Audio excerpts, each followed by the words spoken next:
Eu acabei de terminar a segunda temporada de Hazbin Hotel e eu gostei muito. Eu achei uma temporada muito superior à primeira. Não é muito difícil, porque a primeira não é muito boa. Mas infelizmente alguns problemas persistem desde a primeira temporada. E hoje eu quero discutir um pouco desses problemas. Muito prazer, para quem não me conhece, meu nome é Bruno, mas vocês também podem me chamar de Godless. Então vamos começar o vídeo.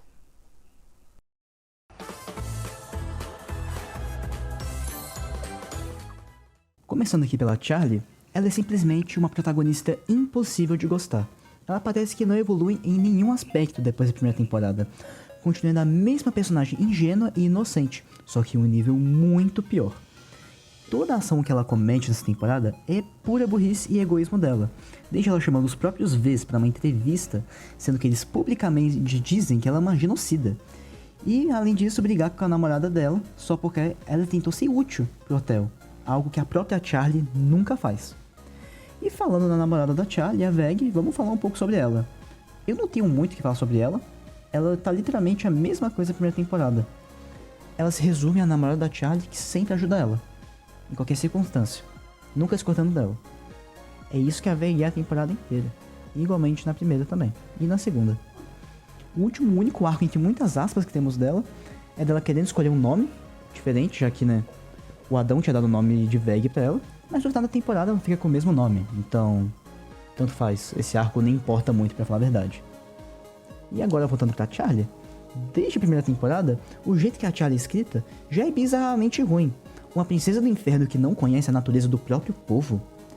A gente sabe muito bem que ela viveu boa parte da vida com Lúcifer, o pai dela, que é totalmente desacreditado nos pecadores e na ideia de redenção. Sinners are violent psychopaths, hell-bent on causing as much pain and destruction as they can. There's really no point in trying. Dad, stop! Por justamente eles estarem na porra do inferno. Todo mundo que tá lá tá por motivos horríveis, desde o Alastor, que era um canibal, até o Vox, que era um corrupto que manipulava todo mundo. Então, é muito complicado de crer que a Charlie, que viveu vários anos no inferno, acreditar cegamente em pecadores, sem mesmo sabendo que a natureza deles, teoricamente. E isso simplesmente deixa ela no roteiro uma personagem burra, ingênua, nem ingênua, burra, simplesmente burra.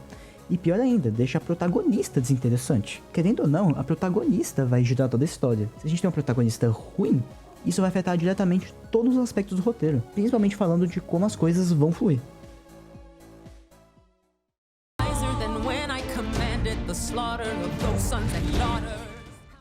E agora falando um pouco sobre o roteiro ele melhorou muito desde a primeira temporada, obviamente, não é bem difícil, mas enfim. Mas ele ainda tem muitos e muitos problemas da primeira temporada, como por exemplo, o excesso de palavrão desnecessário, sexualização desnecessária, principalmente vindo do Angel Dust, por mais que seja menos ainda tem, que pelo menos pra mim é bem desnecessário ter. E os personagens secundários, que também são jogados muito de canto. A Veg, como eu expliquei, e alguns outros, como por exemplo, a própria Rose e a Carmine. A Rose aparece por um episódio, tendo importância, tendo uma música muito boa, e ela simplesmente desaparece. E a Carmine, se ela não aparecesse nessa temporada, ela não faria falta. Se eles tivessem dado uma desculpa que aquele canhãozão que os dois construíram não fosse a Carmine que construiu, daria no mesmo, por causa que ela não afetou em quase nada a temporada. Ela até tentou falar com a Veg que o canhão podia ser destruído, mas só que não adiantou nada, porque tudo foi destruído no poder da amizade. Então, bom, o roteiro tem muita falha mesmo. Os personagens secundários são totalmente inúteis. Outros que são bem inúteis também é a Lute e o Abel. A Lute tem uma música inteira muito boa também, sobre ela querer se vingar da Charlie, matar a Veg, matar os demônios, sendo que chega no final da temporada e o Abel chega pra lá nela. E o Abel também, ele não faz nada a temporada inteira, ele é só um alívio cômico, que todo mundo zoa que o Adão odiava ele. E acabou, o Abel é só uma caricatura do que o Adão em teoria deveria ser. Provavelmente isso vai mudar na próxima temporada, por causa que, pelo que parece, o Abel tá tendo um pouco mais de postura pra, né, ser um líder. E pelo que parece, a Lute viu o Adão nele, né, viu uma visão do Adão no filho. Então pode ser que ele melhore na próxima temporada, eu espero. Mas, em geral, o roteiro é bem meh e tem muito a melhorar. Então eu espero que na próxima temporada eles melhorem o roteiro, porque senão, se continuar nesse ciclo de personagens secundários ruins, protagonista ruim, uma história com muita coincidência, vai acontecer sempre a mesma coisa. Um roteiro muito ruim, mas só que com alguns pontos que são positivos.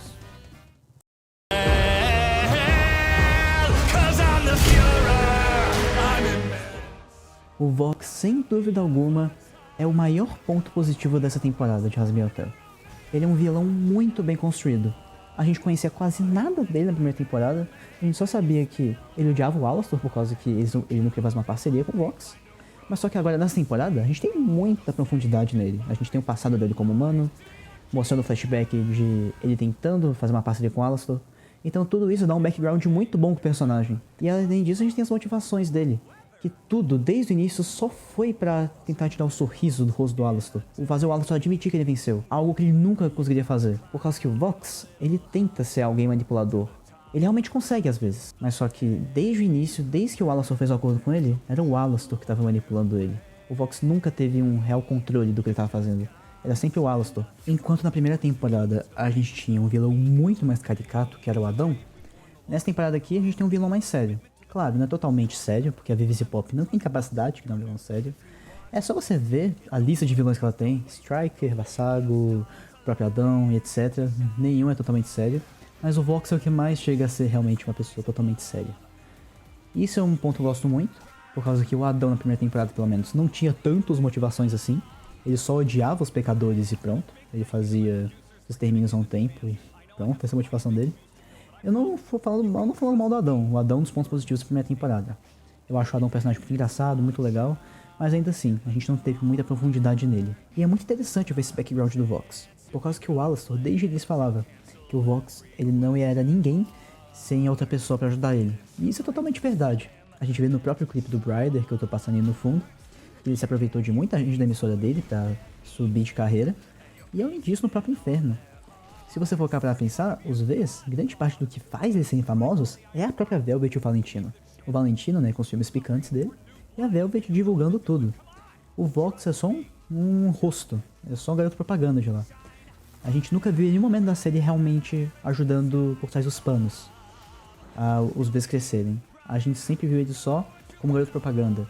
Como a gente até vê na própria música do Vox Populi, Vox Day, ele nunca realmente planeja tudo. Ele só é o garoto propaganda do diretor do negócio.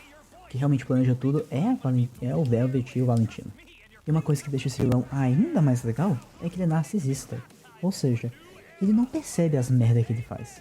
Ele acha que tudo que ele faz é ele mesmo que fez. Ele acha que os Vs só subiram lá pro topo por causa dele. Não por causa da Velvet e Valentino. O Vox acha que a Velvet e o Valentino são totalmente descartáveis. Mas não. Sem a Velvet e o Valentino, o Vox não seria ninguém. É como o próprio Alastor disse. Então, o Alastor aproveita desse narcisismo do Vox e fica machucando o ego dele, falando que o Vox nunca fez nada por mérito dele. O Angel Dust era na verdade do Valentino, não era espião realmente dele. Toda a divulgação que o Vox fez da sua imagem foi muito por causa da Velvet, não foi realmente por causa dele. Toda a coreografia da Vox Populi foi feita pela Velvet, tudo foi feito pelas outras pessoas menos ele. É o que eu falei, o Vox é só literalmente pela propaganda. Mas só que ele quer aparecer. Ele quer se mostrar que fez alguma coisa. Não para o povo, mas sim para o Alastor. Ele quer se provar para o Alastor. Por causa do trauma que ele teve com ele. Que ele tentou fazer uma parceria com o Alastor, mas o Alastor não aceitou.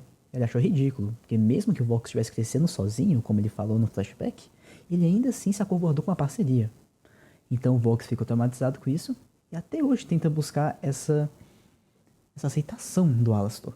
E isso é o que eu gosto muito desse tipo de vilão. É impressionante você comparar a construção de personagem do Vox com os outros personagens. Porque os outros personagens, eles basicamente não têm construção. A gente só pode pegar uma construção do Husky, o Angel Dust e o Vox, sendo dois desde a primeira temporada. Ou seja, na minha visão pelo menos, a gente só teve uma personagem muito bem escrito dessa temporada, que foi o Vox. E eu acho realmente isso impressionante e triste também. Por causa que você vê que eles têm um potencial muito bom de escrita. Não sei se é por causa de tempo, não sei se é por causa da minutagem dos episódios, que é muito curta, mas é algo muito triste, infelizmente. Hear my hope, let it echo. As músicas dessa temporada foram uma questão muito engraçada, por causa que eu acho o álbum dessa temporada 1000 vezes superior do que a da primeira, mas só que tem um grande problema, um problema muito grande. Mais da metade das músicas, quase metade pra falar a verdade, não servem de nada pra história. Pra quem não sabe, Hazbin Hotel é um musical, obviamente. E os musicais, eles têm músicas no meio, obviamente também, e essas músicas não podem ser simplesmente jogadas. Não, elas têm que ter algum motivo narrativo. Mas só que grande parte dessas músicas dessa temporada não tem um real motivo narrativo. Essas músicas não evoluem em nada narrativa. Eu quero pegar como, por exemplo, 2 músicas que foram muito famosas essa temporada. Love in a Bottle e Lose Streak. Essas 2 músicas, elas são muito boas, não vou mentir, mas só que elas não servem de nada pro roteiro. Elas não desenvolvem nada narrativamente. Porque, por exemplo, o Husky, depois ele sai do hotel, ele fala que vai pro bar, e você pensa, obviamente, que ele vai lá tomar uma breja, enfim, né, voltar com os antigos vícios dele. Mas não precisava ter uma música, gastar 1 minuto de episódio pra ter essa música. Por causa que os episódios já são curtos. Então gastar tempo com 3 minutos, pra ser mais exato, pra uma música que não vai servir em nada pra narrativa, é um desperdício de tempo, infelizmente. Por mais que a música seja muito boa, é a minha favorita até, eu não posso negar que é um desperdício de tempo. E você percebe que é um desperdício de tempo maior ainda, que mais de metade das músicas da temporada não servem pra nada. Enquanto nas primeiras temporadas, só 2 eram inúteis, não serviam narrativamente. Essas músicas desnecessárias, eu acho que são os principais problemas da temporada. Por causa que o tempo que eles tinham, que já é curto, eles poderiam ter usado para desenvolver outros personagens, além do Vox. Como a própria Charlie, Angel Dust, Husky e todo mundo em si. Por causa que tem músicas que também não fazem sentido ter. Como, por exemplo, da própria Nift. Aquela música da Nift é o maior caso de inutilidade de música pra narrativa. Por causa que aquela música não serve pra nada. Você pode até tentar argumentar que aquela música serve pra piorar a imagem da Charlie, sendo que ela já estava muito ruim desde a primeira temporada. Então, qual é o motivo dessa música existir? Sendo que a música é literalmente só a Nift falando de como ela gosta de limpar o hotel, ela quer ter um hotel dos sonhos pra limpar pra sempre. E isso vai fazer o que com a personagem? Sendo que ela nem aparece direito essa temporada. Ela aparece só de fundo com o Baxter. Aí você cria esse vácuo de narrativa que não serve pra nada. Por mais que a música seja muito boa, eu também gosto muito dessa música da Nift, ela infelizmente também não serve pra nada. E eu posso dar vários outros exemplos de músicas que não servem pra nada na narrativa. Como por exemplo, Has Been Guaranteed, as 2 versões de Don't You Forget, Peace, A Love Song, Gravity, Speed Run to Redemption. Aí só dessas músicas que eu falei, já vai quase metade do álbum. Ou seja, mais de metade das músicas, que são os episódios, não desenvolvem a narrativa. E é por isso que eu acho que as músicas são um grande problema com a narrativa dessa temporada. Elas são muito boas, é claro, eu nunca vou negar isso. Só que elas desenvolvem o quê nos personagens? O que a Nift cantar sobre o hotel vai desenvolver nela ou nos seus personagens? Não vai desenvolver nada. O Vox cantando sobre humilhar o Alastor não desenvolve nada também. Então é um problema gravíssimo isso. Eu espero que eles melhorem muito na próxima temporada. Porque se os episódios continuarem com a mesma duração de 27 minutos, quase 30, vai ser muito difícil deles quererem colocar músicas que são basicamente fillers e querem desenvolver personagem. Em uma visão geral, eu achei uma temporada medíocre, mas só que por causa do universo, personagens, todo o conceito, é uma série que eu amo muito. Por mais que tenha muitos erros, obviamente, eu não consegui parar de me divertir assistindo. Todos os personagens são muito legais, por mais que não tenham tanto desenvolvimento que eles mereçam.